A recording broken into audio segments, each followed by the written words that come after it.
Welcome to observe only.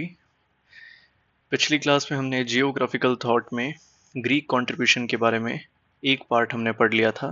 उस part के अंदर हमने होमर को कंप्लीट करा था। होमर के साथ में थेल्स, फिर अनाक्सिमेंडर, अनाक्सिमेंडर के बाद में पाइथागोरस,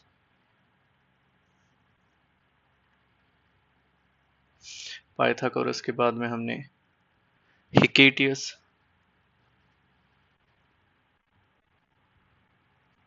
और हिकेटियस के बाद में हमने हेरोडोटस।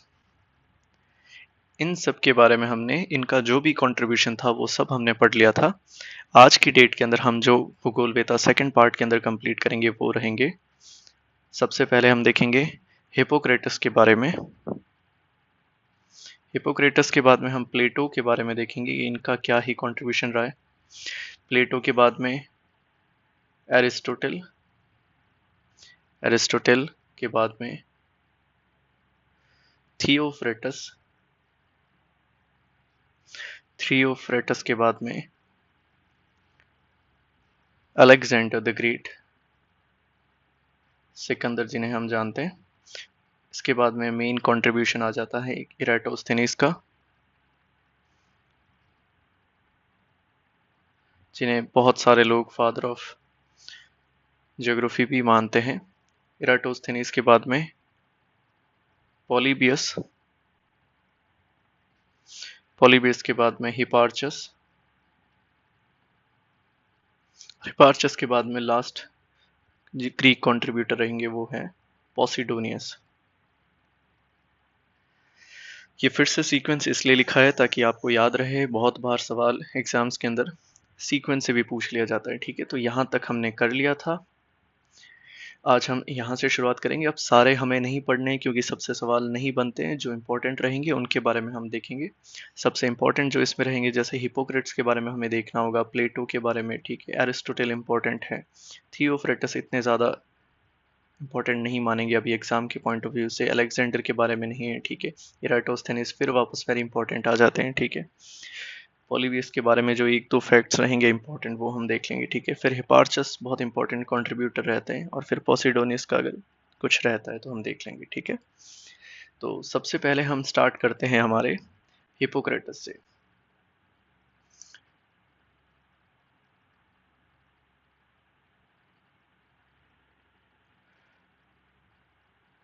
हिपोक्रेटस के बारे में आपको दो तीन चीज़ें जो ध्यान रख रही है, इनकी एक बहुत इंपॉर्टेंट बुक आती है जिसका नाम था on air, water and places. ये किताब बहुत इंपॉर्टेंट है। सबसे पहली फैक्ट जो आपको ध्यान रखना है वो ये है। दूसरा, जो हिपोक्रेटस थे वो बहुत बड़े मेडिकल जियोग्राफर थे। इनका मेडिकल ज्योग्राफी में बहुत कंट्रीब्यूशन रहा है, तो इन्हें मेडिकल ज्योग्राफी में आप ज़्यादा नाम नहीं सुनेंगे। तो ये आप ज़रूर ध्यान रखना कि अगर मेडिकल ज्योग्राफी से कभी भी कुछ पूछा जाए तो वो हिपोक्रेटस के बारे में हो सकता है, ठीक है। तो इन्होंने मेडिकल ज्योग्राफी की शुरुआत भी करी थी काइंड ऑफ, और कह सकते हैं इनका काफ़ी कंट्रीब्यूशन रहा है। और वैसे ये एनवायरमेंटल डिटर्मिनिस्ट रहे हैं, ठीक है। ये निश्चयवाद की संकल्पना में बिलीव करते थे, और मेडिकल टूरिज्म, मेडिकल ज्योग्राफी में इनका बहुत ज़्यादा कंट्रीब्यूशन है। इनकी किताब है जिसका नाम है on air, water and places. तो ये थोड़ा सा इंपॉर्टेंट रहता है हिपोक्रेटस के बारे में। हिपोक्रेटस के बाद में जो हमारे दूसरे भूगोलवेता रहेंगे जिनका नाम है प्लेटो। प्लेटो इंपॉर्टेंट रहते हैं, तो प्लेटो के बारे में हम देखते हैं कि प्लेटो का क्या कंट्रीब्यूशन रहा है। सबसे पहले अगर प्लेटो देखे तो प्लेटो किसके स्टूडेंट थे, तो प्लेटो सोक्रेटस के स्टूडेंट थे, ठीक है। तो ये चीज़ आप ध्यान रखें कि प्लेटो किसके स्टूडेंट थे, सोक्रेटस। फिर प्लेटो के स्टूडेंट आएंगे जो हम आगे देखेंगे, एरिस्टोटल। तो एरिस्टोटल प्लेटो के स्टूडेंट थे, तो ये सीक्वेंस आप ध्यान रख सकते हैं। सोक्रेटस, सोक्रेटस के स्टूडेंट प्लेटो, प्लेटो के स्टूडेंट एरिस्टोटल, ठीक है। फिर इंपॉर्टेंट दूसरी चीज जो इनके बारे में आपको ध्यान रखनी कि इन्हें फाउंडर ऑफ डिडक्टिव थिंकिंग भी कहा जाता है, फाउंडर ऑफ डिडक्टिव थिंकिंग। अब फाउंडर ऑफ डिडक्टिव थिंकिंग क्या है, तो किसी भी चीज को जानने का या पढ़ने का दो अप्रोच हम देख सकते हैं। जैसे एक होता है आपका डिडक्टिव और एक होता है आपका इंडक्टिव। काफ़ी लोग इसमें बहुत बार कंफ्यूज रहते हैं, ठीक है, कि डिडक्टिव को इंडक्टिव समझ लेते हैं, इंडक्टिव को डिडक्टिव समझ लेते हैं। तो मेजर जो बेसिक कंसेप्ट है वो क्या है कि एक होता है जनरल और एक होता है स्पेसिफिक, ठीक है। कोई भी एक चीज़ है तो वो स्पेसिफिक, जनरल मतलब कोई भी जनरल लॉ या कोई भी एक बड़ी चीज़। अब देखिए इसमें क्या है कि इंडक्टिव में होता है कि इंडक्टिव में हम क्या करते हैं, स्पेसिफिक से जनरल की तरफ जाते हैं। कोई भी चीज़, कोई भी एक चीज़ को पढ़ के हम एक जनरल लॉ दे देते हैं, या फिर बहुत सारी स्पेसिफिक चीज़ों को पढ़ने के बाद में हम क्या करते हैं, एक जनरल लॉ क्रिएट कर देते हैं। कि एक एग्जांपल के तौर पे कि मैं कुछ एक क्लास में गया और मैंने एक क्लास में एक एक स्टूडेंट से उनके एकेडमिक रिकॉर्ड्स के बारे में पूछा। एक एक स्टूडेंट से पूछने के बाद में तो एक एक स्टूडेंट कैसे हो गए, मेरे लिए स्पेसिफिक हो गए, और फिर मैंने एक कंक्लूजन निकाल दिया जनरल लॉ बनाते हुए कि इस क्लास में सारे स्टूडेंट कैसे हैं, काफ़ी ब्रिलियंट है। उनके एक एक स्पेसिफिक से थ्रू मैं कहाँ चला गया, जनरल लॉ के ऊपर। फिर हम डिडक्टिव में देखते हैं कि डिडक्टिव में क्या होता है, जनरल से स्पेसिफिक की तरफ जाते हैं हम। ठीक है, मैंने सुना कि सारे मनुष्य कैसे होते हैं, या फिर सारे मनुष्य कैसे हैं, मॉर्टल है। तो राम या लक्ष्मण या कोई भी एक इंसान भी कैसा होगा, मॉर्टल होगा। तो मैंने क्या करा है कि मैंने जनरल आइडिया उठाया कि ह्यूमंस आर मॉर्टल, तो every individual will be a मॉर्टल। ठीक है, तो ये भी एक कह सकते हैं। तो अब इसमें कंफ्यूजन क्या होता है कि लोग कंफ्यूज कर जाते हैं कि डिडक्टिव कौन सा है, इंडक्टिव कौन सा है। ठीक है, तो डिडक्टिव का मतलब क्या होता है कि हम कभी बैंक से हमारे मैसेज आते हैं कि आपके अकाउंट से पैसे क्या हुए, डिडक्ट हो चुके हैं। ठीक है, तो डिडक्ट होने का मतलब क्या होता है कि आपके पास एक बड़ी राशि थी, उसमें से कुछ डिडक्ट हो गया है। तो बड़ी राशि क्या थी, जनरल थी, और उसमें से कुछ स्पेसिफिक अमाउंट जो था वो क्या हो गया, डिडक्ट हो गया। तो डिडक्टिव में हमेशा ध्यान रखना, जनरल से हम कहाँ जाते हैं, स्पेसिफिक की तरफ। तो ये अगर आपको डिडक्टिव अप्रोच याद रह जाएगी तो फिर इंडक्टिव में आप ध्यान ही रखेंगे कि वो कहाँ से है, स्पेसिफिक से जनरल की तरफ है। तो ये चीज आप ध्यान रखना। तो प्लेटो जो थे वो क्या थे, फाउंडर ऑफ डिडक्टिव थिंकिंग। वो कैसे थे कि वो पहले कोई जनरल लॉ बनाते थे और उससे वो कहाँ जाते थे, स्पेसिफिक की तरफ। ठीक है, ऐसे ही हम अभी इनके स्टूडेंट के बारे में बात करेंगे, एरिस्टोटल, जो इनके अपोजिट थे। वो कैसे थे, इंडक्टिव अप्रोच के थे। वो हर चीज को इंडिविजुअली पहले एक एक चीज को पढ़ते थे। कि जैसे वो राजस्थान में अगर आएंगे तो राजस्थान में आके उन्होंने देखा कि भाई राजस्थान में कहीं भी बारिश नहीं हो रही है। उन्होंने ऐसे करा कि 7-8 पॉइंट सेलेक्ट कर लिया और उन सारी जगहों पे जाके देखा कि राजस्थान में बारिश होती है नहीं होती है। सातों जगह पे गए और उन्हें कोई बारिश देखने का, मतलब बारिश का कोई नामो निशान नहीं मिला। तो उन्होंने एक जनरल नियम निकाल दिया कि राजस्थान में रेनफॉल कैसी है, बहुत कम है। अब उन्होंने क्या करा, उन्होंने एक एक स्पेसिफिक जगह पे जाके इस चीज का अध्ययन करा कि वहां पे बारिश है या नहीं है। जब सातों जगह पे उन्हें कोई रिजल्ट नहीं मिला तो उन्होंने एक जनरल नियम निकाल दिया राजस्थान के लिए कि पूरे ही राजस्थान में क्या होती है, बारिश कम होती है। तो ये कैसी हो गई अप्रोच, इंडक्टिव अप्रोच हो गई, जब आप स्पेसिफिक से कहाँ गए, जनरल की तरफ।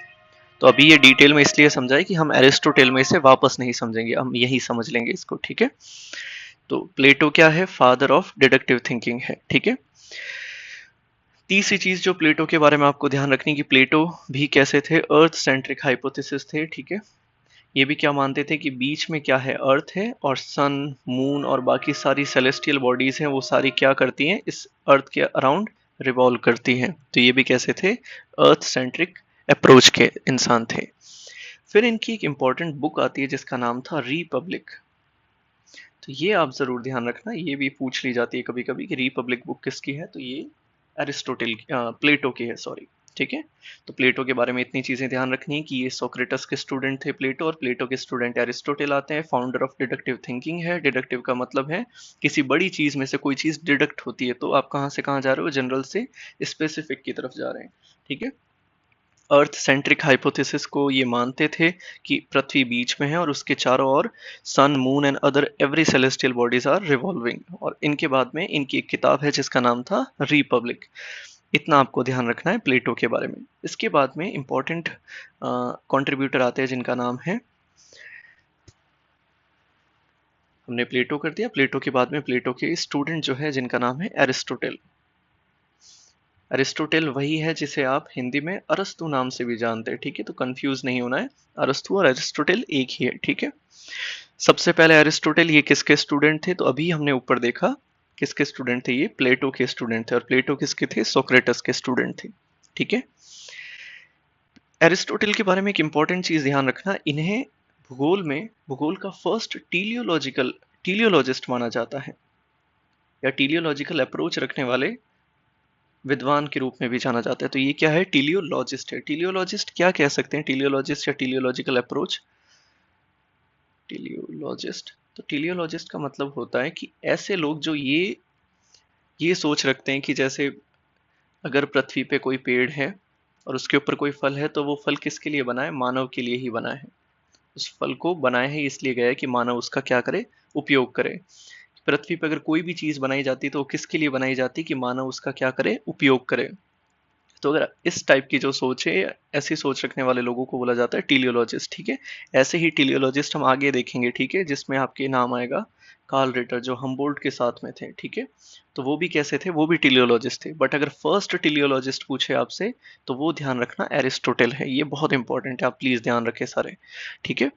इसके बाद में जैसे हमने देखा था कि प्लेटो फादर ऑफ या फाउंडर ऑफ डिडक्टिव थिंकिंग थे, एरिस्टोटल क्या थे, फाउंडर ऑफ इंडक्टिव थिंकिंग। अब इंडक्टिव थिंकिंग हमने पढ़ी ली थी ऊपर, डिडक्टिव में होता है डिडक्ट होता है, इंडक्टिव में हम क्या करते हैं, स्पेसिफिक से जनरल की तरफ जाते हैं।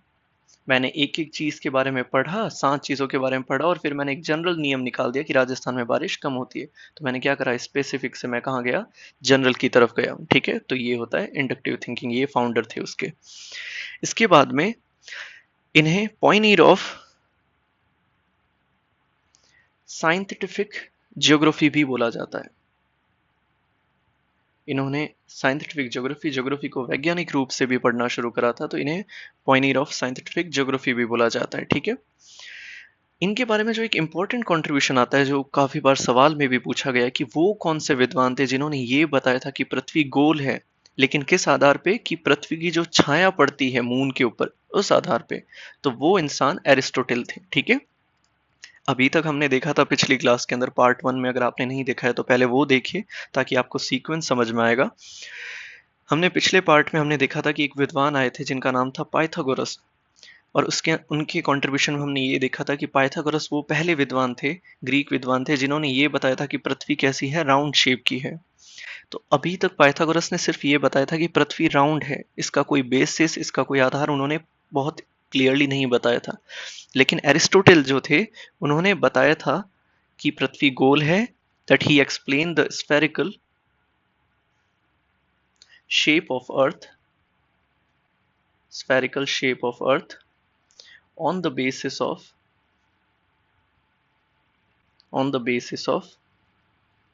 shadow of moon, या शेडो ऑन मून भी कह सकते हैं, ठीक है। तो पृथ्वी की जो छाया है, उस आधार पे उन्होंने बताया कि पृथ्वी कैसी है, आपके गोल है। तो ये चीज आप ध्यान रखना कि छाया के आधार पे ये किसने बताया था कि पृथ्वी गोल है, तो वो आपके एरिस्टोटल है। इसके बाद में इनका अगला जो कंट्रीब्यूशन है, इन्होंने एक्यूमेन वर्ड पे भी काफी काम करा था, ठीक है। तो ये भी आप ध्यान रखना, एक्यूमेन वर्ड का मतलब होता है हैबिटेबल वर्ल्ड, वो वाले स्थान जहां पे मनुष्य निवास करते हैं, निवास स्थान भी कह सकते हैं इसे हिंदी में। तो एक्यूमेन शब्द का वर्ड का मतलब होता है निवास स्थान, तो इन्होंने एक्यूमेन वर्ड पे भी काम करा था, ठीक है। इसके बाद में जो इनका एक और इम्पोर्टेंट कंट्रीब्यूशन आता है कि एरिस्टोटल ने पूरी दुनिया को 3 हैबिटेबल जोन्स के अंदर डिवाइड करा था, 3 हैबिटेबल जोन्स के अंदर डिवाइड करा था। अब वो 3 हैबिटेबल जोन्स कौन कौन से थे, तो एक था ट्रॉपिकल जोन, दूसरा था आपके टॉरिड जोन, और तीसरा था टेम्परेट जोन, ठीक है। ट्रॉपिकल को हिंदी में बोला जाता है उष्णकटिबंधीय, ठीक है। टेम्परेट को शीतोष्ण कटिबंधीय, ठीक है। तो ये आप ध्यान रखना कि पृथ्वी को 3 हैबिटेबल जोन, हैबिटेबल का मतलब होता है जहां पे मनुष्य निवास कर सकता है, उसे बोला जाता है हैबिटेबल। इसी के आगे अगर इनहैबिटेबल लगा दे तो जहां पे मनुष्य निवास नहीं कर सकता है, इसको शायद अनइनहेबिटेबल भी बोला जाता है, ठीक है। तो ये आप थोड़ा सा ध्यान रखें कि हैबिटेबल जोन्स है। हैबिटेबल जोन्स को एक्यूमेन वर्ड भी दिया जाता है, ठीक है। इसके आगे अन लग जाता है, यूएन, तो फिर वो ऐसा स्थान हो जाएगा जहां पे मनुष्य निवास नहीं करते हैं, ठीक है। तो हैबिटेबल और इनहैबिटेबल एक ही चीज है, ध्यान रखना। ये शायद मैं थोड़ा सा कंफ्यूज हो गया था। और ये इन वर्ड्स का मतलब होता है जहां पे मनुष्य निवास करते हैं। और एक वर्ड और आता है अनइनहैबिटेबल, इसका मतलब होता है जहां पे मनुष्य निवास नहीं कर सकते। कैसे स्थान? वीरान स्थान जिसे हम कहते हैं। तो ये कैसे हैं? वीरान स्थान है। तो इन्होंने कहा था कि मनुष्य जहां जहां पे निवास कर सकता है वैसे 3 जगह हैं पृथ्वी के ऊपर। एक है ट्रॉपिकल, एक है टॉरिड और एक है टेम्परेट जोन्स, ठीक है। इसके बाद में इम्पोर्टेंट एक और चीज आती है, इनका एक काफी मेजर कंट्रीब्यूशन है आपका। इन्होंने एक किताब लिखी थी जो बहुत बार पूछी जाती है, आप जरूर ध्यान रखें। इनकी किताब का नाम था मिटीरियोलॉजिका। मिटीरियोलॉजिका, ये बहुत इंपॉर्टेंट किताब है। और एक और किताब आती है इनकी जिसका नाम है treatise of heaven. Treatise of heaven, ये भी बहुत एक इंपॉर्टेंट किताब है। दोनों ही किताब के नाम आपको ध्यान रखने हैं, दोनों ही वेरी इंपॉर्टेंट बुक हैं, ठीक है। मटीरियोलॉजी का तो वेरी इंपॉर्टेंट है और ट्रीटीज ऑफ हेवन भी आपको ध्यान रखनी है, ठीक है। फिर इन्होंने एक स्टेटमेंट दिया था और इन्होंने बताई थी ये बात कि अगर ये पृथ्वी है हमारी, पृथ्वी के बीच में से हम देखते हैं एक अक्षांश गुजरता है जिसका नाम होता है 0 डिग्री, या जिसे हम इक्वेटर या भूमध्य रेखा या विषुवत रेखा या ग्रेट सर्कल भी कहते हैं। इन्होंने कहा था कि 0 डिग्री के आसपास और टॉरिड जोन के आसपास, एक तो आपकी इक्वेटर और दूसरा आपका टॉरिड जोन, ये दोनों ऐसे क्षेत्र है जहां पे मनुष्य को रहने के लिए बहुत अच्छी वातावरण या जलवायु नहीं मिलती है, ठीक है। तो ये ध्यान रखना, क्योंकि 0 डिग्री के आसपास बहुत ज़्यादा बारिश और नमी रहती है, तो मनुष्य के लिए बहुत ज़्यादा अच्छी नहीं है। तो इनके अनुसार सबसे अच्छी रहने की जगह कौन सी है मनुष्य के अनुसार? वो है आपका टेम्परेट, जो शीतोष्ण कटिबंध वाले बेल्ट होते हैं, वो सबसे फेवरेबल है मनुष्यों के सर्वाइव के लिए, ठीक है। तो ये भी आप थोड़ा सा ध्यान रखिए एरिस्टोटल के बारे में। तो ये एरिस्टोटल के बारे में शायद कुछ इंपॉर्टेंट चीज़ें। एक और चीज़ अगर आप याद रख सकते हैं तो ध्यान रखिए, इनकी एक स्कूल थी जिसका नाम था लाइसियम, ठीक है। ये ध्यान रखें तो आप, ठीक है, फैक्ट्स हो सकता है, ठीक है। जैसे एरिस्टोटल की एक स्कूल थी वैसे ही प्लेटो की भी एक स्कूल थी जिसका नाम था एकेडमी, ठीक है। ये एकेडमी, ये भी आप याद रखिए तो याद रख सकते हैं, ठीक है। तो एरिस्टोटल के बारे में ये चीज़ें ध्यान रखिए। ये स्टूडेंट है प्लेटो के। पहले टीलियोलॉजिस्ट अगर किसे कहेंगे तो वो प्लेटो है, लेकिन वैसे हम टीलियोलॉजिकल अप्रोच के लिए ज़्यादा फेमस कौन है? रिटर है। लेकिन अगर पहला पूछ रहा है तो आप एरिस्टोटल के साथ में जाएंगे। फाउंडर ऑफ इंडक्टिव थिंकिंग है, मतलब स्पेसिफिक टू जनरल की तरफ जा रहा है। पॉइनियर ऑफ साइंटिफिक ज्योग्राफी है, ठीक है। Explain the spherical shape of the earth on the basis of shadow of moon, छाया के आधार पे अगर पृथ्वी का आकार गोल किसी ने बताया तो वो आपके कौन है? एरिस्टोटल या अरस्तु हैं। एक्यूमेन शब्द पे इन्होंने थोड़ा काम करा था। एक्यूमेन शब्द का मतलब होता है निवास स्थान। पृथ्वी को 3 हैबिटेबल, 3 निवास जैसे स्थानों में बांटने वाले इंसान जो थे वो अरस्तु थे। पहला ट्रॉपिकल है, फिर टॉरिड है और फिर टेम्परेट है। जैसे इन्होंने 3 में बांटा है वैसे ही हम आगे जब देखेंगे तो इराटोस्थेनिस को जब हम पढ़ेंगे तो इराटोस्थेनिस क्या करेंगे कि इसी पृथ्वी को 5 हैबिटेबल जोन्स में डिवाइड करेंगे। तो ये आप थोड़ा ध्यान रखना, कभी अगर 3 पूछे तो एरिस्टोटल है, और अगर 5 पूछेगी who divided the world into 5 habitable zones, तो आप इराटोस्थेनिस के साथ में जाएंगे। और 3 पूछे तो एरिस्टोटल। 3 कौन कौन से थे? ट्रॉपिकल थे, टॉरिड थे और टेम्परेट था। ट्रॉपिकल और टॉरिड इन्होंने कहा था कि रहने लायक नहीं है इक्वेटर और टॉरिड के आसपास, लेकिन टेम्परेट जोन जो है वो बहुत ज़्यादा अच्छे जलवायु को प्रदान करता है जिसमें मनुष्य रह सकता है। इनकी किताबें जो इंपॉर्टेंट है, एक है सबसे इंपॉर्टेंट मिटीरियोलॉजी का और दूसरी है ट्रीटीज ऑफ हेवन, ठीक है। और इसी के साथ में एरिस्टोटल के बारे में आप इतनी चीज़ें ध्यान रखें। जो अगले विद्वान आते हैं हमारे, हमने हिपोक्रेट्स देख लिया, हिपोक्रेटस, प्लेटो, एरिस्टोटल, थियोफ्रेटस।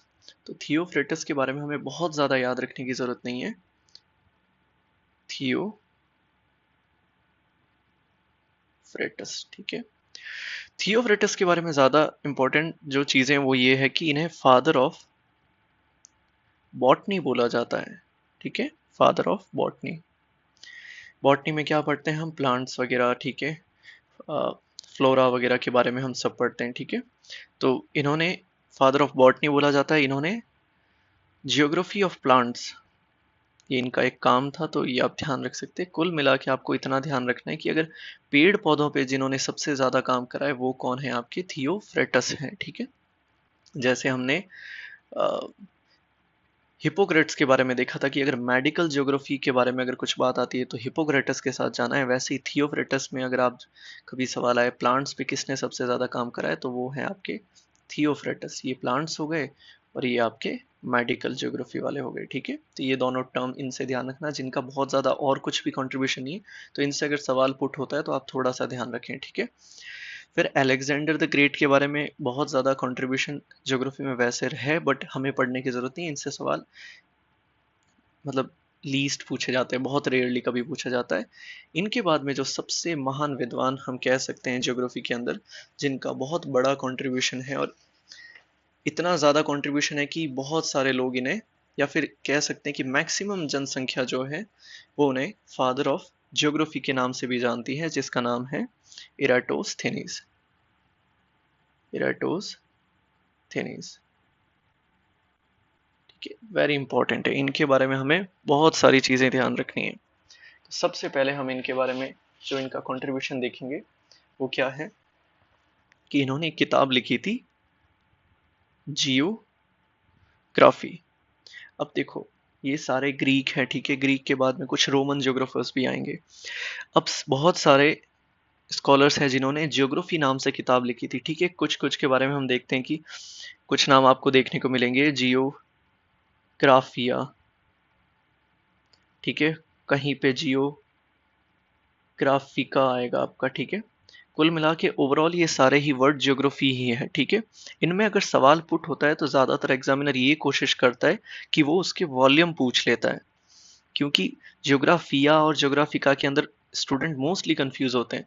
तो ये कंफ्यूज ना करने के लिए वो ऐसे सवाल पूछ लेते हैं कि ज्योग्राफी किताब जिसके 3 वॉल्यूम है उसको किसने पब्लिश करा था, या उसके ऑथर कौन थे, या ज्योग्राफी किताब जिसके 17 वॉल्यूम्स है उसको किसने पब्लिश करा था, या कौन ऑथर है, ठीक है।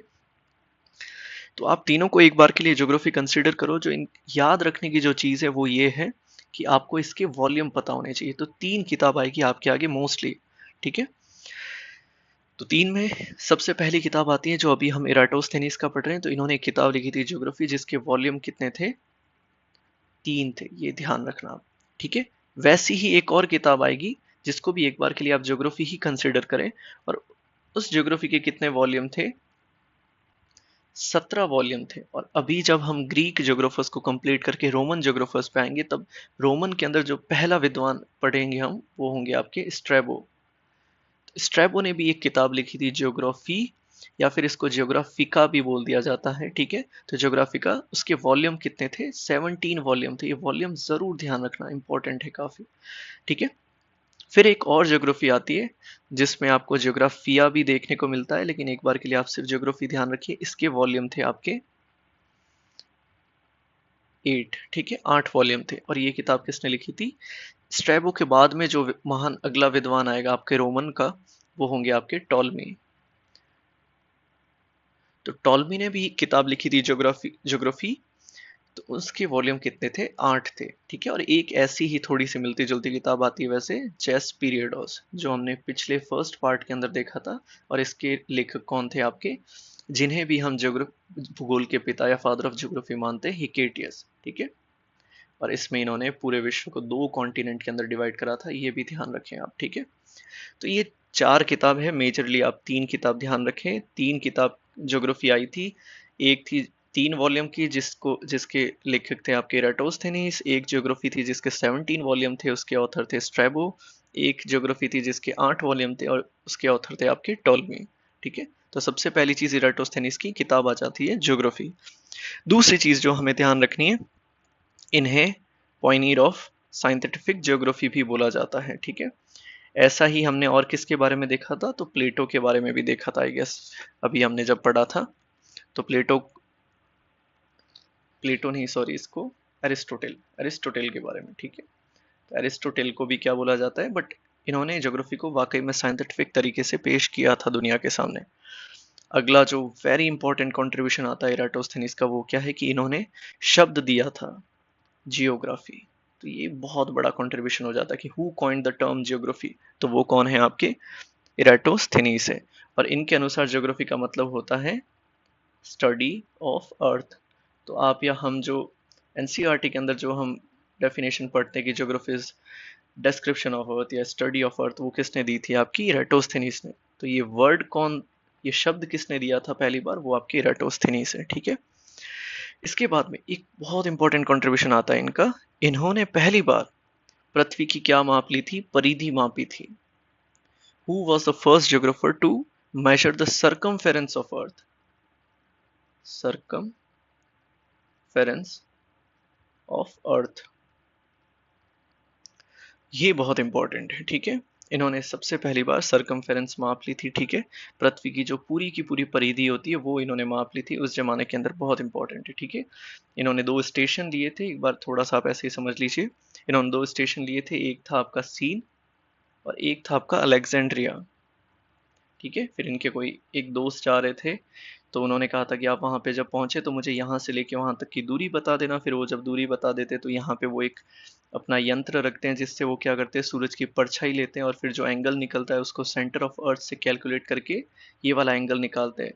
फिर ये सोचते हैं कि जैसे अगर ये 10 डिग्री एंगल है, ये 10 डिग्री धरातल पे इतने किलोमीटर को प्रदर्शित कर रहा है, तो पूरी पृथ्वी 360 डिग्री है तो कितने किलोमीटर को प्रदर्शित करेगी। तो इस हिसाब से इन्होंने ऑलमोस्ट 2500 स्ट्रेडिया, ये उनके वहाँ की यूनिट है स्टाडिया, ठीक है, वो कैलकुलेट करी थी। और उसके बाद में इन्होंने एक कहा था कि पूरे पृथ्वी की परिधि कितनी है, तो इन्होंने कहा था कि 40,000 किलोमीटर है, या फिर 2.5 लाख, या फिर 25,000 मील, ठीक है। तो ये इन्होंने उस टाइम पे कैलकुलेट करी थी, जो ऑलमोस्ट काफी ज्यादा एक्यूरेट थी, ठीक है।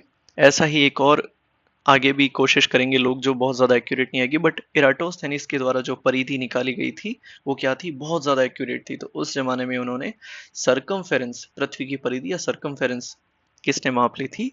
इराटोस्थेनीस ने, ठीक है। इसके बाद में ये दोनों स्टेशन के नाम आप याद रखना, ये कभी सवाल पुट हो सकता है, सीन और अलेक्जेंड्रिया, ठीक है। अलेक्जेंड्रिया में एक म्यूजियम था, तो वहां से इन्होंने ऐसे कैलकुलेट करा था। ये थोड़ा बहुत अगर आप ध्यान रख सके तो रखिएगा, ठीक है।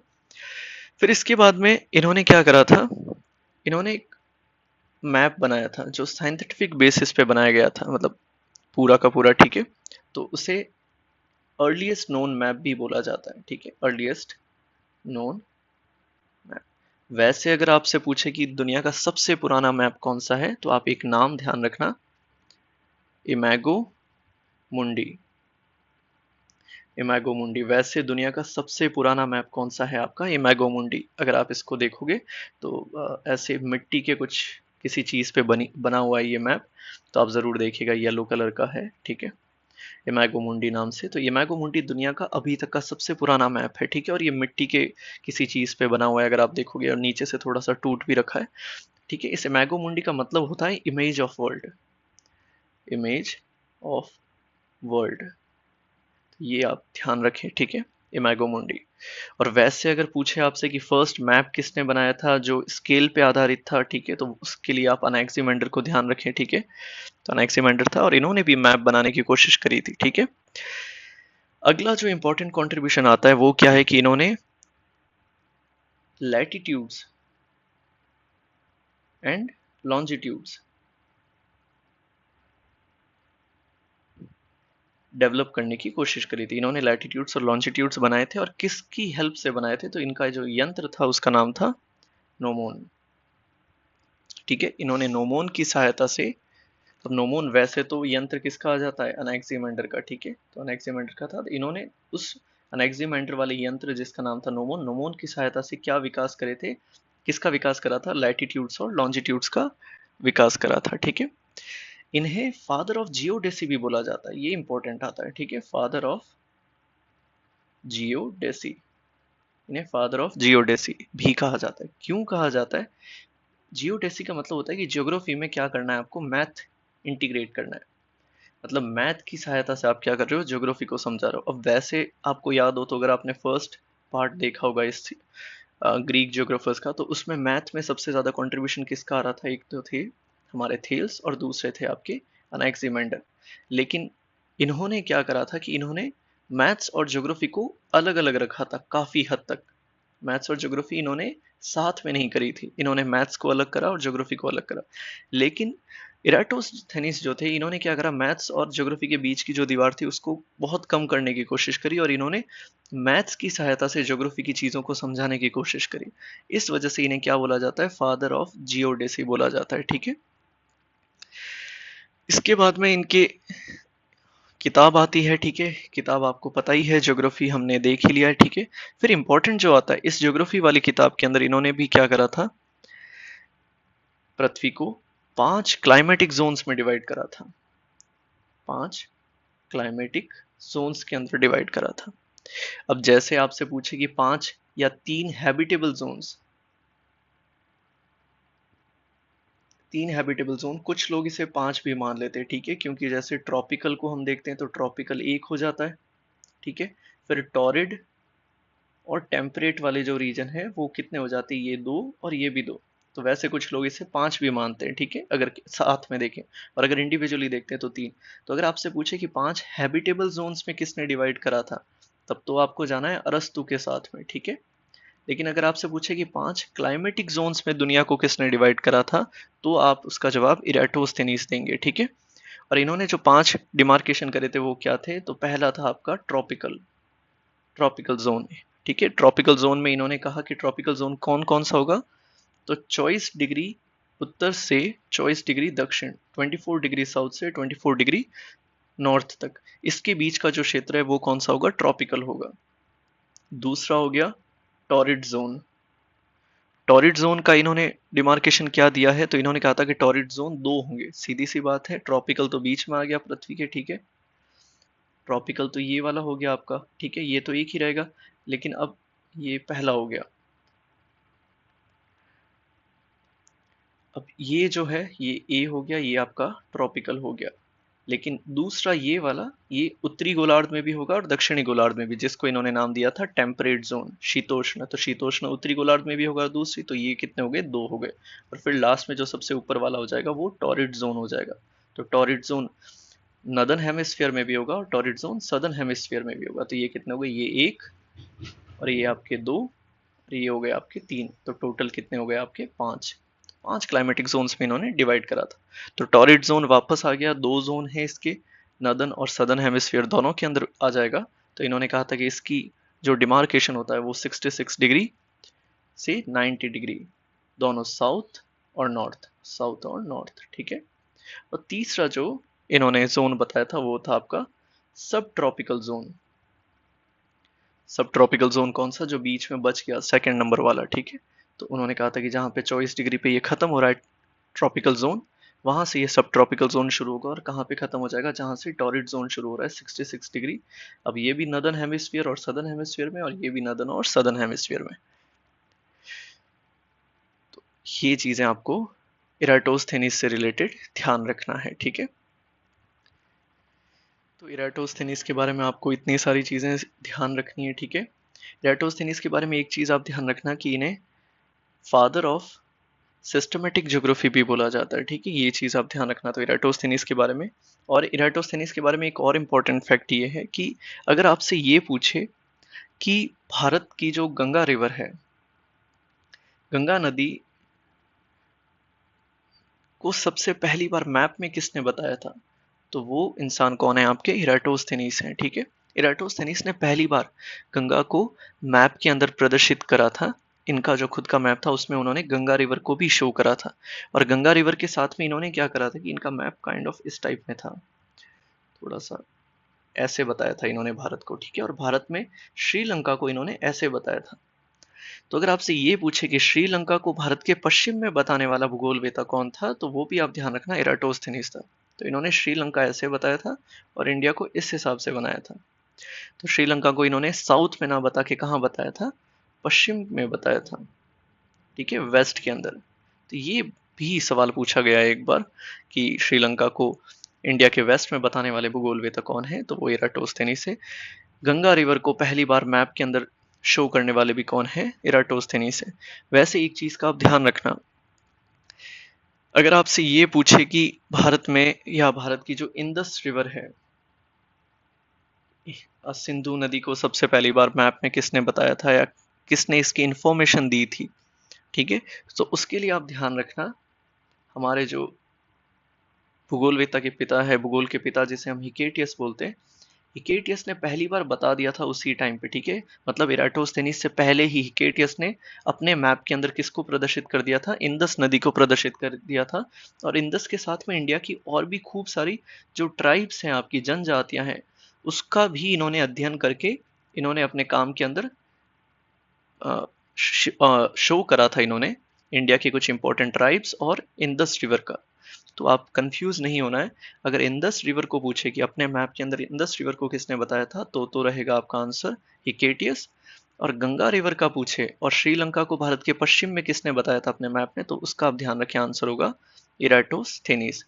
तो इराटोस्थेनीस से अगर आप इतनी चीजें ध्यान रख लेते हैं, तो मुझे नहीं लगता है कि शायद किसी भी एग्जाम में, चाहे वो असिस्टेंट प्रोफेसर का एग्जाम हो, यूजीसी नेट का एग्जाम हो, फर्स्ट ग्रेड, ठीक है, या कोई भी ज्योग्राफी सब्जेक्ट से रिलेटेड अगर कोई एग्जाम होता है, तो मेरे अनुसार शायद हमने काफी हद तक इराटोस्थेनीस को कवर कर लिया है। शायद कोई एक आधे फैक्ट्स अगर बहुत डीप में है तो वो शायद मिस हो गए, बाकी इससे ज्यादा मोस्टली किसी एग्जाम में नहीं पूछा जाएगा। तो इतना आप अगर इराटोस्थेनीस बहुत इंपॉर्टेंट है, इराटोस्थेनीस के बारे में आपको ध्यान रखना ही है, ठीक है, क्योंकि भूगोल के पिता माने जाते हैं और इससे बड़ा क्या ही इनका कंट्रीब्यूशन हो सकता है। तो इन्होंने बहुत काम करा है, तो ये सारी चीज़ें आप ज़रूर ध्यान रखें। इराटोस्थेनीस के बाद में फिर बहुत ज़्यादा इंपॉर्टेंट या इतने बड़े भूगोलवेता कोई नहीं आते ग्रीक के अंदर, ठीक है। तो इराटोस्थेनीस के बारे में आप इतनी चीज़ें ध्यान रखें। इराटोस्थेनीस के बाद में जो अगले विद्वान जिनके बारे में हमें चीज़ें ध्यान होनी चाहिए, वो है हिपार्चस। हिपार्चस का भी बहुत इंपॉर्टेंट रोल है, ठीक है। हिपार्चस के बारे में जो हम जानेंगे, इन्होंने प्रोजेक्शंस के ऊपर बहुत काम करे। जब आप ग्रेजुएशन के अंदर आपके सेकंड या शायद थर्ड ईयर के अंदर जब प्रैक्टिकल के अंदर प्रोजेक्शन पूछे जाते हैं, जिसमें आप स्टीरियोग्राफिक प्रोजेक्शन पढ़ते हैं, ऑर्थोग्राफिक प्रोजेक्शन, नोमोनिक प्रोजेक्शन वगैरह, तो उन सब के ऊपर इन्होंने बहुत काम करा था। तो हिपार्चस के बारे में हम जो चीज़ें जानेंगे वो कौन कौन सी हैं, कि सबसे पहले तो हिपार्चस ने कहा था कि बिना लैटिट्यूड्स और लॉन्जिट्यूड्स का भूगोल का विकास आगे नहीं हो सकता है। तो ये स्टेटमेंट भी पूछा जाता है कि without latitudes and longitudes we can not develop geography forward.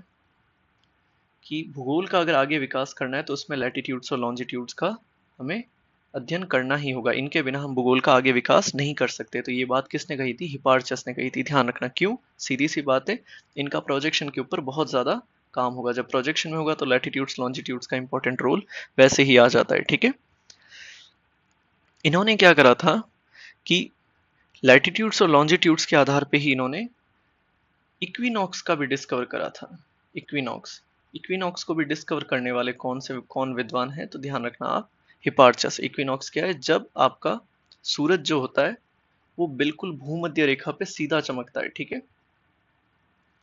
जब सूरज भूमध्य रेखा पे सीधा चमकता है, मतलब सूरज की किरणें भूमध्य रेखा पे सीधी चमकती है, तो उस फिनोमिना को हम बोलते हैं इक्विनॉक्स, जो साल के अंदर कितनी बार आता है, 2 बार आता है, ठीक है। वैसे ही एक बार सूरज की किरणें कहाँ पड़ती है, सीधी कर्क रेखा के ऊपर, ठीक है। उसको हम समर सोलिस्टिस बोलते हैं। जब सूरज की किरणें मकर रेखा पे, या जिसे हम ट्रॉपिक ऑफ कैप्रिकॉन बोलते हैं, तब उसके ऊपर अगर सीधी किरणें पड़ती है तो उसे हम विंटर सोलिस्टिस कहते हैं, ठीक है। तो इन्होंने इक्विनॉक्स की क्या करी थी, डिस्कवर करा था इक्विनॉक्स को। इसके बाद में इन्होंने पूरे ग्लोब को या पृथ्वी को इन्होंने 360 डिग्री के अंदर डिवाइड करा था। मतलब सीधा सीधा हम कह सकते हैं कि लॉन्जिट्यूड्स की संख्या बता दी थी इन्होंने कहा था कि पूरा जो पृथ्वी है उसको 360 डिग्री में इन्होंने डिवाइड करा था। और ये पहले इंसान थे जिन्होंने पृथ्वी का जो 3D शेप में है उसको 2D शेप में प्रदर्शित करने की कोशिश करी थी। तो आपको और हमें पता ही है कि प्रोजेक्शन होते क्या है मोस्टली। प्रोजेक्शन वैसे भी क्या होता है कि प्रोजेक्शन को हम जो 3D स्फीयर जो है, हमारा 3D ग्लोब है, उसको हम क्या करते हैं, जब 2D पे लाने की कोशिश करते हैं तो उसके अलग अलग तरीके होते हैं जिनको हम प्रोजेक्शन के अंदर पढ़ते हैं। तो इन्होंने ये पहला अटेम्प्ट करा था। अगर आपसे पूछे कि वो कौन सा विद्वान है जिसने पहला प्रयास करा था जो 3D पृथ्वी है उसको एक फ्लैट सरफेस पे बनाने का, तो वो आपके कौन है, हिपार्चस हैं। फिर आपसे पूछे कि जो प्रोजेक्शन के दो प्रकार होते हैं, स्टीरियोग्राफिक स्टीरियोग्राफिक और दूसरा है आपका ऑर्थोग्राफिक ऑर्थोग्राफिक। इन प्रोजेक्शन का आविष्कार किसने करा था या किसने दिए थे प्रोजेक्शन, तो ध्यान रखना हिपार्चस है। अब आपको लग रहा होगा कि क्या है प्रोजेक्शन, तो जब हम यहाँ पे प्रोजेक्शन की क्लास पढ़ेंगे तो प्रोजेक्शन दो प्रकार के देखने को मिलेंगे हमें, ठीक है। एक होते हैं जिनमें हम प्रकाश के स्रोत का इस्तेमाल करते हैं, ठीक है, और दूसरे जिसमें हम प्रकाश के स्रोत का इस्तेमाल नहीं करते हैं, हम थोड़े से मैथ फॉर्मूलाज वगैरह इनका इस्तेमाल करते हैं। तो हम जब प्रकाश के स्रोत से प्रोजेक्शन का निर्माण करते हैं तो वो तीन प्रकार के होते हैं। एक आता है आपका नोमोन, दूसरा आता है आपका स्टीरियोग्राफिक और तीसरा आता है आपका ऑर्थोग्राफिक। अब नोमोन में क्या होता है कि नोमोन में हम क्या करते हैं कि पृथ्वी के केंद्र में क्या रखेंगे, हम प्रकाश का स्रोत रखेंगे, और जब जब वो लाइट बाहर की तरफ आएगी यहाँ से, तो हम क्या करेंगे, इस पृथ्वी के ऊपर या इस ग्लोब के ऊपर हम क्या करेंगे, पेपर रख देंगे, और फिर पेपर से जो भी हमें डिमार्केट करना है हम डिमार्केट कर देंगे। तो नोमोनिक प्रोजेक्शन में क्या होता है कि प्रकाश का स्रोत कहाँ होता है, पृथ्वी के केंद्र में होता है। तो ये तो हो गया आपका नोमोनिक। स्टीरियोग्राफिक में क्या करते हैं हम, स्टीरियोग्राफिक में प्रकाश का स्रोत किसी भी एक सतह पे रखते हैं ग्लोब के, यहाँ पे रख सकते हैं, यहाँ पे रख सकते हैं, इधर रख सकते हैं, इधर रख सकते हैं, मतलब कोई भी एक सतह पे रखते हैं हम। जब प्रकाश का स्रोत एक सतह पे रखते हैं और फिर अगर पृथ्वी का अध्ययन किया जाता है तो उसे हम बोलते हैं स्टीरियोग्राफिक प्रोजेक्शन। और जब प्रकाश का स्रोत कहाँ रखते हैं हम, अनंत दूरी पे रखते हैं, यहाँ पे रख दिया मैंने प्रकाश का स्रोत, अब यहाँ से किरणें आ रही है, और फिर जब हम पृथ्वी का अध्ययन करेंगे तो उसको हम क्या बोलेंगे, ऑर्थोमॉर्फिक प्रोजेक्शन, ऑर्थोग्राफिक प्रोजेक्शन। तो स्टीरियोग्राफिक और ऑर्थोग्राफिक प्रोजेक्शन को देने वाले पहले विद्वान कौन थे, आपके हिपार्चस थे। और इन्होंने इन प्रोजेक्शन को देने के साथ में इनकी क्या बताई थी, लिमिटेशंस भी बताई थी। आप इसका भी ध्यान रखें, क्योंकि आप जब प्रोजेक्शन पढ़ते हैं तो हमें पता होता है कि कोई भी प्रोजेक्शन क्या है, परफेक्ट नहीं है, या फिर जो भी हम विश्व का मानचित्र देखते हैं वो हमेशा कभी भी परफेक्ट नहीं होता है। जैसा हमें विश्व मानचित्र बताया जाता है, जो वर्ल्ड मैप होते हैं या जो हम अपने रूम के अंदर वॉल मैप्स लगा के रखते हैं, वो कभी भी क्या होते हैं, कभी भी पूरे परफेक्ट नहीं होते हैं। तो उसमें क्या आती है, कुछ ना कुछ लिमिटेशंस या कमियां आती है कि हम या तो किसी एक चीज़ को सही रख सकते हैं, साइज को सही रख सकते हैं, या फिर शेप को सही रख सकते हैं, ठीक है, या फिर डिस्टेंस को सही रख सकते हैं, या डायरेक्शन को सही रख सकते हैं, कोई भी एक चीज़, या फिर एक एक के साथ में दो चीज़ें भी रख सकते हैं, लेकिन चारों चीज़ें या चारों जो भी एस्पेक्ट है वो सारे एक साथ एक टाइम पे सही नहीं होते हैं। तो हर प्रोजेक्शन की क्या होती है, अपनी कमियां होती है, क्योंकि सीधी सी बात है, कोई चीज़ अगर गोल है, 3D है, तो उसको कभी भी आप एज इट इज जैसी वो 3D में है उसको 2D में कभी प्रदर्शित कर ही नहीं सकते। अब करेंगे तो क्या होगा कि आपको किसी ना किसी चीज में कमी रखनी पड़ेगी। अगर आपको किसी भी कॉन्टिनेंट का शेप देखना है कि कोई भी महाद्वीप का आकार कैसा है, तो आकार को सही बताने के लिए आपको उसकी डायरेक्शन में या साइज में या डिस्टेंस में कॉम्प्रोमाइज करना पड़ेगा। आपको अगर आपको यात्रा वगैरह करनी है, आपको चाहिए कि भाई मुझे शेप से कोई मतलब नहीं है महाद्वीप के, कि महाद्वीप का आकार कैसा है, मुझे तो डायरेक्शन सही चाहिए, तो डायरेक्शन सही मिल जाएगी, लेकिन इन तीनों में से किसी एक चीज में आपको कॉम्प्रोमाइज करना पड़ेगा। तो ये जो लिमिटेशंस होती हैं प्रोजेक्शन की, उनके बारे में भी इन्होंने हिपार्चस ने बात करी थी, ठीक है। और लास्ट में इनके बारे में एक और इम्पोर्टेंट चीज है कि जैसे एरिस्टोटल ने एनाक्सिमेंडर ने एक यंत्र बनाया था नोमोन, उसी को देखते हुए उसी की क्या कह सकते हैं प्रेरणा से इन्होंने खुद ने भी एक अपना यंत्र बनाया था जिसका नाम था एस्ट्रोलैब। एस्ट्रोलैब। तो एस्ट्रोलैब किसका यंत्र है, आपके ध्यान रखना, हिपार्चस का है। और नोमोन किसका है, आपका अनैक्सिमेंडर का है। तो ध्यान रखना, नोमोन के अनैक्सिमेंडर के नोमोन के यंत्र से प्रभावित होकर इन्होंने अपना एक यंत्र बनाया था एस्ट्रोलैब, और जो किसने बनाया था, हिपार्चस ने बनाया था। लेकिन वैसे बताया ये जाता है कि जो अनैक्सिमेंडर ने नोमोन बनाया था वो ज़्यादा कन्वीनियंट था यूज़ करने में, ज़्यादा आसानी से यूज़ किया जाता था। एस्ट्रोलैब जो था वो इतना ज़्यादा कन्वीनियंट नहीं था इस्तेमाल करने में। तो नोमोन काफ़ी कन्वीनियंट रहता है इस्तेमाल करने में। तो हिपार्चस के बारे में दिया था अनैक्सिमेंडर ने, उसकी ही प्रेरणा से इन्होंने अपना एक यंत्र दिया था हिपार्चस ने, जिसका नाम था एस्ट्रोलैब। अब जो चीज़ आपको ध्यान रखनी है वो क्या है कि इराटोस्थेनिस जो थे उन्होंने क्या करा था कि लैटिट्यूड्स और लॉन्जिट्यूड का आविष्कार करा था, जो हमने अभी पढ़ा था इराटोस्थेनीस के अंदर। तो इराटोस्थेनीस ने जो लैटिट्यूड्स लॉन्जिट्यूड बनाए थे, उन्होंने क्या करा था कि उनके बीच की दूरियां असमान थी, मतलब सेम नहीं थी, अनइक्वल थी। ठीक है, इन्होंने बिल्कुल ऐसे ही अनइक्वली इन्होंने पुट कर दी थी। लेकिन आपको पता है कि हिपार्चस तो प्रोजेक्शन पे बहुत ज्यादा काम करते थे, और हिपार्चस ने कहा था कि बिना लैटिट्यूड लॉन्जिट्यूड के तो आप भूगोल का आगे विकास कर ही नहीं सकते। तो इन्होंने बहुत ज्यादा सिस्टमेटिक पढ़ा था इन चीजों को। तो जो इराटोस्थेनीस ने लैटिट्यूड लॉन्जिट्यूड को अनइक्वली बताया था, अनइक्वली प्लेस करा था, अनइक्वली जमाया था पृथ्वी के ऊपर, इन्होंने उसको क्या करा, हिपार्चस ने उन अनइक्वल जो लैटिट्यूड लॉन्जिट्यूड था उनको इक्वली प्लेस कर दिया। तो अब मतलब इन्होंने जो पृथ्वी बनाई थी जिसके ऊपर लैटिट्यूड्स और लॉन्जिट्यूड्स का जाल था, उनके बीच की दूरियां कैसी थी, बिल्कुल समान थी, एक जैसी थी, सबके बीच में दूरियां समान थी। मतलब 0 डिग्री से 1 डिग्री के बीच में भी दूरी उतनी ही होगी जितनी 1 डिग्री से 2 डिग्री के बीच। ठीक है, तो ये चीज आप ध्यान रखें। तो इन्होंने इराटोस्थेनीस ने जो अलग अलग बताई थी, इन्होंने क्या कर दिया, समान कर दी थी। और लास्ट एक इंपॉर्टेंट चीज आप इनके बारे में ये ध्यान रख सकते हैं कि इन्होंने पहली बार बताया था, इन्होंने कहा था कि जो लैटिट्यूड्स और लॉन्जिट्यूड्स का ग्रिड होता है, जो हम कह सकते हैं एक जाल के रूप में जाल होता है, इन्होंने कहा था कि इसका इस्तेमाल किसके लिए कर सकते हैं, हम लोकेटिंग थिंग्स के लिए कर सकते हैं, कि चीज़ों को लोकेट करने के लिए, कि पृथ्वी पे कौन सी चीज़ कहाँ पे है, उसके लिए हम क्या करते हैं, पृथ्वी पे लैटिट्यूड्स और लॉन्जिट्यूड्स का क्या बनाते हैं, हम जाल बनाते हैं। तो ये चीज़ अगर आपसे पूछ ले तो वो भी आप हिपार्चस से रिलेटेड ध्यान रखें। तो हिपार्चस आपके क्या है, इनका कंट्रीब्यूशन आप थोड़ा ध्यान रखना कि इन्होंने कहा था कि बिना अक्षांश और देशांतर के हम भूगोल को आगे विकास नहीं कर सकते हैं। इन्होंने इक्विनॉक्स का आविष्कार करा था, ठीक है, और इन्होंने पृथ्वी को पहली बार 360 डिग्री के अंदर डिवाइड करा था। इन्होंने कहा था कि 3D प्रोजेक्शन को 2D प्रोजेक्शन 2D, इन्होंने कहा था कि पृथ्वी जो 3D है उसको पहली बार फ्लैट सरफेस पे प्रदर्शित करने का कार्य भी इन्होंने ही करा था। प्रोजेक्शन के अंदर जो 2 प्रोजेक्शन आते हैं, स्टीरियोग्राफिक और ऑर्थोग्राफिक प्रोजेक्शन का आविष्कार या सबसे पहली बार इन्होंने ही दिया था। ठीक है, इन्होंने प्रोजेक्शन की लिमिटेशंस भी बताई थी, ठीक है, कि प्रक्षेप की क्या क्या आपके लिमिटेशंस होती है। ठीक है, फिर इन्होंने एनेक्सीमेंडर के नोमोन यंत्र से प्रेरणा लेते हुए इन्होंने एस्ट्रोलेब यंत्र का विकास करा था। तो एस्ट्रोलेब किसका इंस्ट्रूमेंट है, हिपार्चस का इंस्ट्रूमेंट है।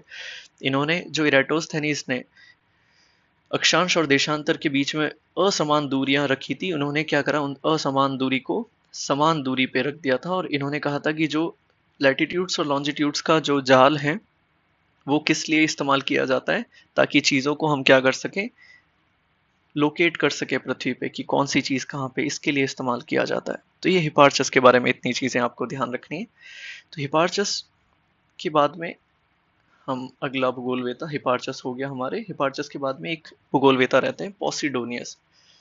पॉसिडोनियस के बारे में आपको एक आधी चीज़ ध्यान रखनी है। पॉसिडोनियस, पॉसिडोनियस के बारे में इनकी एक किताब आती है जो इंपॉर्टेंट है, आप बस उसका ध्यान रखें। इनकी किताब का नाम था द ओशियन। ठीक है, और इन्हें फाउंडर ऑफ फिजिकल ज्योग्राफी भी बोला जाता है। फाउंडर ऑफ फिजिकल ज्योग्राफी मतलब इन्हें भौतिक भूगोल का जनक भी माना जाता है। ठीक है, ये भी आप ध्यान रखें। और इनकी किताब है एक द ओशियन, इसको भी आप ध्यान रखें। ठीक है, तो पॉसिडोनियस के बारे में इतनी चीजें, बस आप 2 ही चीजें ध्यान रखें, ये काफी रहेगा। तो आज की इस क्लास के अंदर हमने ग्रीक भूगोलवेताओं के बारे में पूरा पढ़ लिया है। पिछले फर्स्ट पार्ट के अंदर, जो पार्ट अगर आपने नहीं देखा है तो पहले उससे जाके देखिए। फर्स्ट पार्ट के अंदर होमर कर लिया था हमने, थेल्स पढ़ लिया था, Anaximander, Pythagoras, Hecataeus, Herodotus. Part second के अंदर हमने हिपोक्रेट्स कर लिया, Plato, Aristotle, Theophrastus, Alexander, Eratosthenes, Polybius, Hipparchus और अभी लास्ट में पॉसिडोनियस। तो इसी के साथ हमारे जियोग्राफिकल थॉट के अंदर जो ग्रीक कंट्रीब्यूशन है वो ऑलमोस्ट कंप्लीट हो जाता है, पूरा कंप्लीट हो जाता है। अगर आप असिस्टेंट प्रोफेसर की तैयारी कर रहे हैं, अगर आप एनटीए यूजीसी नेट की तैयारी कर रहे हैं, ठीक है, या फिर अगर आप टीचिंग एग्जाम जो फर्स्ट ग्रेड सेकंड ग्रेड है, या फिर अगर आप चाहे ग्रेजुएशन की भी तैयारी कर रहे हैं, ज़रूरी नहीं है कोई जॉब ओरिएंटेड ही आप पढ़ाई करते हैं। ठीक है, हम कभी कभी नॉर्मली नॉलेज के लिए भी पढ़ते हैं, तो आप किसी के लिए भी पढ़ेंगे। मेरे कहने का मतलब है कि इसमें ऑलमोस्ट हमने सारे फैक्ट्स, सारे कंट्रीब्यूशन कवर कर लिए। कोई बहुत ज़्यादा डीप में कुछ है तो वो शायद छूट सकता है, लेकिन जो एक सामान्य जानकारी होनी चाहिए हमें सारे भूगोलवेताओं के बारे में जो ग्रीक से संबंध रखते हैं, तो हमने सब कुछ पढ़ लिया है उनके बारे में। तो अगर आप ये 2 पार्ट अगर अच्छे से पढ़ लेते हैं, तो कभी भी अगर आपके ग्रीक कंट्रीब्यूशन पूछा जाए ज्योग्राफिकल थॉट के अंदर, तो आप सारे कवर कर सकते हैं, ठीक है। ग्रीक के बाद में हम नेक्स्ट क्लास लाएंगे जिसके अंदर हम रोमन कंट्रीब्यूशन के बारे में पढ़ेंगे। तो आपको ये क्लास कैसी लगी है आप ज़रूर बताएं, ठीक है, कमेंट्स के अंदर, ठीक है, अगर आपको अच्छा लगता है। और नेक्स्ट क्लास हम जल्दी रोमन कंट्रीब्यूशन के बारे में लाएंगे, ठीक है। Thank you very much.